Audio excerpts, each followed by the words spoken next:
राज्य मंत्रिमंडळ विस्तारानंतर शिवसेनेकडे अनेक तगडी खाती आली आहेत अशी माहिती वरिष्ठ सूत्रांनी न्यूज 18 लोकमतला दिलेली आहे। उपमुख्यमंत्री एकनाथ शिंदेंच्या राजकीय शिष्टाईमुळे शिवसेनेचा मंत्रिमंडळ खातेवाटपात वर्चस्व बघायला मिळतोय। खात्यांवरून तरी तसंच दिसतंय। शिवसेनेला नगरविकास, गृहनिर्माण, उद्योग यासारखी महत्त्वाची खाती मिळाल्याची माहिती सूत्रांनी दिली आहे। फक्त इतकंच नव्हे, सार्वजनिक बांधकाम, शालेय शिक्षण, परिवहन अशी सुद्धा खाती त्यांना मिळालेली आहेत। आरोग्य सुद्धा मिळालंय, जलसंधारण पण मिळालंय, खनिकर्म, मराठी भाषा हे सगळ्या गोष्टी आता शिवसेनेच्या हातात आहेत। ही सगळी खाती शिवसेनेकडे गेली आहेत असं कळतं आहे। आमचे प्रतिनिधी उदय जाधव यांच्याशी थेट बोलूया। उदय, शिष्टाई कामी आली, शांतपणे संवादातून आपल्या पदरात खूप चांगली खाती पाडून घेतली एकनाथ शिंदे यांनी, कुठेही बॅकफूटवर ते गेले नाहीत या बाबतीत डील करताना, असं म्हणायचं का? अगदी बरोबर। त्यांनी म्हणजे शिवसेनेचे मुख्य नेते आणि उपमुख्यमंत्री एकनाथ शिंदे यांनी सर्व आपलं राजकीय कसब जे आहे ते पणाला लावलेलं आहे। राजकीय कौशल्य, शिष्टाईचं कौशल्य देखील त्यांनी दाखवल्याचं दिसून येत आहे। जी वरिष्ठ सूत्रांनी आपल्याला माहिती दिलेली आहे त्यानुसार न्यूज 18 लोकमतला जी शिवसेनेकडे जी खाती मिळाली आहे त्यांची यादी जी आहे ती न्यूज 18 लोकमतला मिळालेली आहे सूत्रांकडनं। सर्वात महत्त्वाचं म्हणजे नगरविकास खातं खूप मोठं खातं आहे जे आता शिवसेनेकडेच राहणार असल्याचं सांगण्यात येत आहे। गृहनिर्माण खातं जे आहे ते नव्याने शिवसेनेकडे आल्याचं आपल्याला पाहायला मिळते। उद्योग खातं जे आहे ते शिवसेनेकडेच राहिलेलं आहे। सार्वजनिक बांधकाम MSRDC हे खातं शिवसेनेकडे राहिलेलं आहे। पाणी पुरवठा विभाग जो आहे तो शिवसेनेकडे राहिलेला आहे। शालेय शिक्षण देखील शिवसेनेकडे राहिलेलं आहे। जलसंधारण विभाग देखील शिवसेनेकडे राहिलेला आहे। आरोग्य विभाग शिवसेनेकडे आहे। परिवहन विभाग जो आहे त्यासाठी इतर पक्ष जे ते मागणी करत होते मात्र ते शिवसेनेकडे राहिलेलं आहे। पर्यटन विभाग सर्वात महत्त्वाचं म्हणजे पर्यटन हे भाजपकडे होतं याआधी आणि ते आता शिवसेनेकडे आल्याचं माहिती जी आहे सूत्रांनी दिलेली आहे। त्याचबरोबर रोजगार हमी, फलोद्यान हे विभाग शिवसेनेकडे आले आहे। खनिकर्म असेल, माजी सैनिक कल्याण विभाग असेल, खारभूमी असेल, मराठी भाषा असेल असे एकूण 15 विभाग जे आहेत मंत्रालय ती शिवसेनेकडे आलेली आहेत। आणि आपण पाहिलेलं आहे की शिवसेनेचं राज्य मंत्रिमंडळ विस्तारामध्ये एकूण 11 मंत्र्यांनी शपथ घेतलेली आहे आणि त्यानंतर आता आपण पाहतो की एकूण 15 खाती जी आहे ती शिवसेनेला मिळालेली आहेत। आज दुपारपर्यंत ही अधिकृत खाती जी आहे ती जाहीर होण्याची शक्यता आहे। राज्यपालांकडे या संदर्भातली अधिकृत माहिती जी आहे ती दिली जाणार आहे। त्यानंतर अधिकृत त्याची घोषणा देखील केली जाणार आहे। आपण पाहतो की खाते वाटपावरती एकूणच शिवसेनेचा वरचष्मा जो आहे तो दिसून आलेला आहे। त्यामुळे एकंदरीत शिवसेनेचे ज्या मंत्र्यांनी शपथ घेतली आहे त्या मंत्र्यांना निश्चितच ही मोठी खाती जी आहे ती मिळणार आहेत। आणि त्याचबरोबर जे राज्यमंत्री झाले तर राज्यमंत्र्यांना देखील मोठ्या खात्यांचे जे राज्यमंत्र्याचे पद आहेत ते त्यांच्याकडे जाणार असल्याची माहिती मिळते। त्यामुळे एकूणच मुख्य नेते आणि शिवसेनेचे मुख्य नेते आणि उपमुख्यमंत्री एकनाथ शिंदे यांनी एकूणच राजकीय कसब दाखवत एक शिष्टाई जी आहे त्याला यश येताना आपल्याला पाहायला मिळते त्यांच्या। नक्की उदय, धन्यवाद आपण माहिती दिली त्याबद्दल। नागपूरमधील हिवाळी अधिवेशनात सलग 2 दिवस उपमुख्यमंत्री अजित पवार गैरहजरच होते, त्यामुळे वेगवेगळ्या चर्चा रंगू लागल्या होत्या। पण आज अजित पवार सभागृहामध्ये येणार आहेत, विधिमंडळ कामकाजामध्ये सहभाग घेणार आहेत असं सांगण्यात येत आहे। घशाच्या संसर्गामुळे अजित पवार 2 दिवस अधिवेशनाला उपस्थित राहू शकले नाहीत, त्यामुळे अजित पवार नेमके कुठे आहेत याबाबत चर्चांना उधाण आलेलं होतं।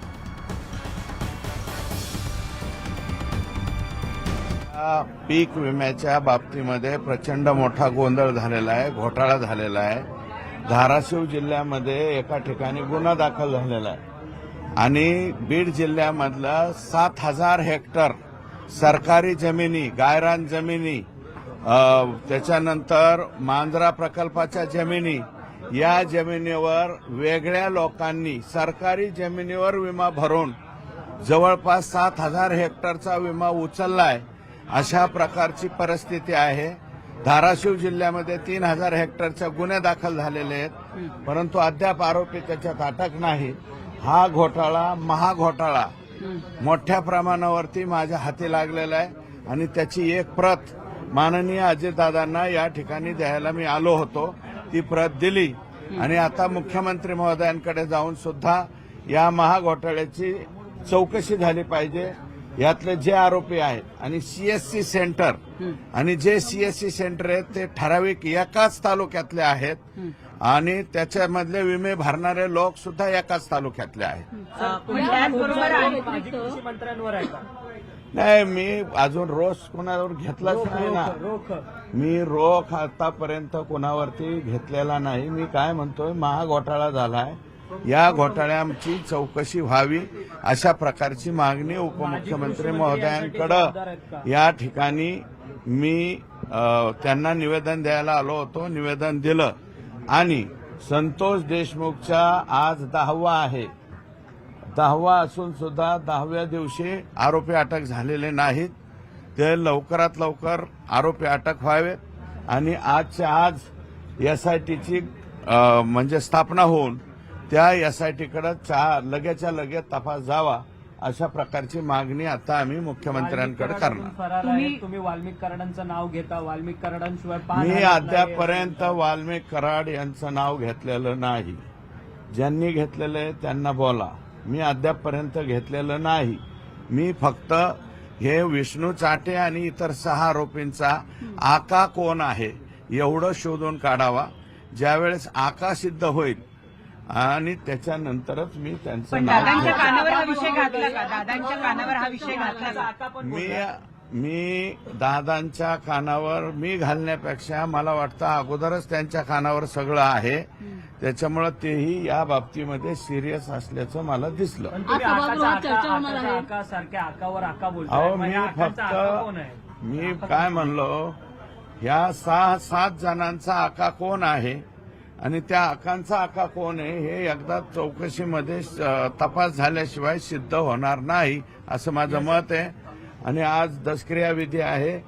दसक्रिया विधीच्या दिवशी आज एसआयटी स्थापन व्हावी एवढीच माझं प्रयत्न चालू. एसआयटी चौकशीची संपूर्ण सही पत्रावरती येऊन 4-5 दिवस उलटले तरी अजून एसआयटी काय शिफ्टिंग जे आहे मुंबईला कार्यालय मी जे पत्र दिलं होतं ते मुंबईमध्ये दिलेलं आहे आणि ते नागपूरला सगळंच्या सगळं प्रशासन आलंय.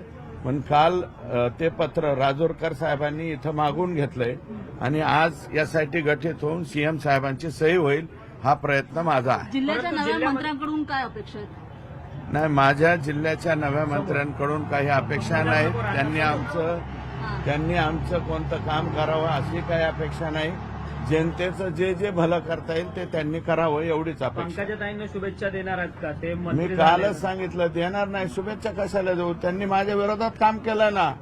आणि काल जे माझ्या विरोधात उभे होते ते त्यांचा सत्कार करून गेलेत शिट्टी चिन्हवाले. हे अशी वाजवतात ती.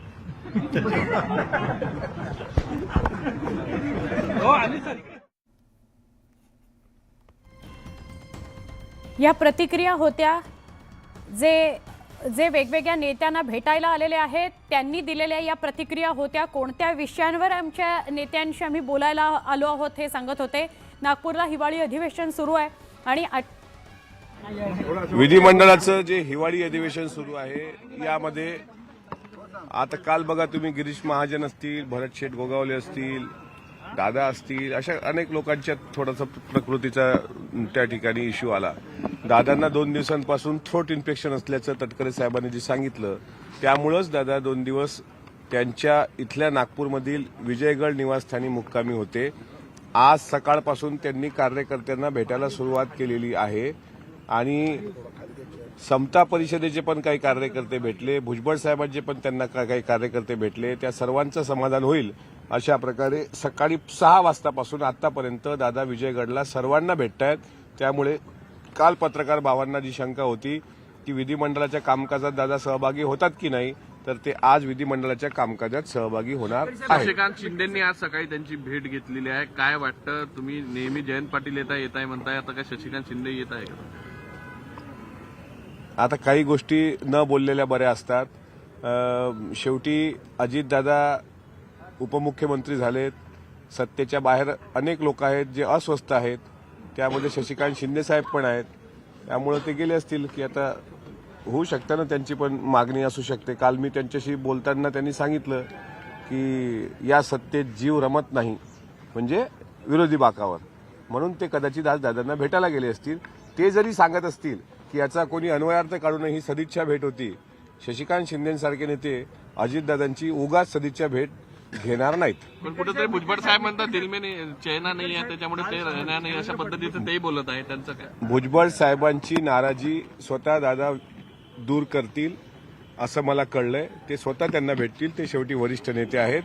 त्यांनी ते कशा अर्थानं म्हटलं हे भुजबळ साहेब आता आज त्यांच्या काय समर्थकांचा मेळावा वगैरे आहे त्यात ते खुलासा करतील. शरद पवार गटाचे राजापूरकर आहेत ते आता छगन भुजबळांना भेटायला गेलेत. कसं बघताय? राजापूरकर ओबीसीचं नेतृत्व देखील करतात. नाही, भुजबळ साहेबांनी गेल्या अनेक वर्षांपासून ओबीसीचं नेतृत्व केलंय, समता परिषदेची स्थापना केली, अनेक लोक त्यांना भेटतात. आम्ही पण ओबीसी आहोत, आम्ही पण भेटतो. तो प्रश्न तो नाही आहे त्यांना भेटायचा, कोणी मोठ्या नेत्यांना भेटू शकतं. फक्त आमची विनंती अशी आहे की कार्यकर्त्यांच्या आडून जे कोणी उतावीळ कार्यकर्ते आहेत, जे जोळे मारो आंदोलन करून आमच्या नेतृत्वाला असं बदनाम करत असतील तर ते मात्र काय खपून घेतल्या जाणार नाही. त्या जशाच तसं उत्तर दिलं जाईल. अशा प्रकारचा उद्दामपणा आम्ही खपून घेणार नाही. पक्षाचे राष्ट्रीय अध्यक्ष आदरणीय अजितदादा आहेत, त्यांच्या फोटोला जोळ्या मारण्यापर्यंत जर कोणाची हिंमत गेली असेल तर त्याचं उत्तर त्यांना द्यावं लागेल. रेशीम बागेमध्ये उद्या संघाचं बौद्धिक आहे. तुमचे आमदार जाणार का? तुम्ही जाणार का तिथे? मी नाही जाणार, मी कधी जात पण नसतो. खाते वाटप अजितदादांमुळे रखडलं गेलं असं देखील म्हटलं जातं. खाते वाटप हे रखडले, अजितदादांमुळे रखडलेले काही खाती पदरात पाडायची आहेत, त्यामुळे 2 दिवस दादा नॉट रिचेबल होते असंही बोललं जातं. नाही, खाते अजितदादांमुळे नाही, हे चुकीचं आहे. खाते वाटपाचा रखडण्याचा काही संबंध येत नाही. तिन्ही पक्षाचे वरिष्ठ नेते, तिघांमध्ये समन्वय आहे. आणि जे काही खाते महत्वाचे मी सांगितलं होतं की अर्थ खातं राष्ट्रवादी काँग्रेस पक्षाकडे असलं पाहिजे. दादांनी आर्थिक शिस्त महाराष्ट्राला लावली, 10व्या राज्याचा अर्थसंकल्प मांडला. त्या पद्धतीनं आम्हाला जे अपेक्षित आहे ते होणार, आमचा सन्मान होणार. त्यामुळे दादांमुळे खाते वाटप रखडलं हे म्हणणं चुकीचं आहे. त्यांच्यामुळे 2 दिवस आजारी होते त्यामुळे ते खाते अहो नाही होत, असं नाही आहे. गळ्याचा संसर्ग, ज्याला थ्रोट इन्फेक्शन म्हणतात, त्यामुळे ते त्यांना डॉक्टरांनी आरामाचा सल्ला दिला. हे स्वतः प्रांताध्यक्षांनी खुलासा केलेला आहे. आणि राहिलं तुम्ही आता त्याचे वेगळे वेगळे अर्थ लावता, त्याला आमचा काही इलाज नाही. अशा वेळेस प्रत्येक वेळेस दादा आजारी पडले जातात असं देखील म्हटलं जातं. दादांनी आजारी पडू नये का? कधीच पडू नये. त्यांना काही मानवी मर्यादा आहेत की नाही? अहो साहेब, एखादा व्यक्ती सकाळी 5 पासून रात्री 10-11 पर्यंत जर काम करत असेल तर शारीरिक मर्यादा येतात ना. शिंदे साहेबांना पण शारीरिक मर्यादाला, त्यावेळेस पण तुम्ही असंच की शिंदे साहेबांना मुख्यमंत्री पद नाही तर मग ते दरेगावला शेती करायला गेले. आज शेवटी नंतर लक्षात आलं की त्यांना पण थ्रोट इन्फेक्शन होतं. नाही, पण आता थ्रोट इन्फेक्शनच सगळ्यांना होतंय ना. राजकीय आजार जास्त होतात दिसतं. राजकीय आजाराचा काय असं काही वेगळं काही गोळ्या आहेत काय, डॉक्टर आहेत ते तरी सांगा. नाही, मंत्रीपद आहेत किंवा खाते आहेत. आमचे नेते एवढे कोत्या विचाराचे नाही आहेत. अनेक मंत्रिपद येत असतात, जात असतात, भोगल्या जात असतात. याचा राजकीय आजार आहे वगैरे असं म्हणण्यात काही अर्थ नाही. दादांना विश्रांतीचा सल्ला डॉक्टरांनी दिला, ते त्यांनी फॉलो केलं. एवढं थंडीचं वातावरण आहे, तुम्हीच बघा कसे जर्किंग बिर्किंग घालून आलात आता, तुम्हाला ऊब लागावी म्हणून. मानवी मर्यादा असतात ना काय. तुमचा काय प्रश्न होता विचारा. यांचं तुमचं झालं. धन्यवाद.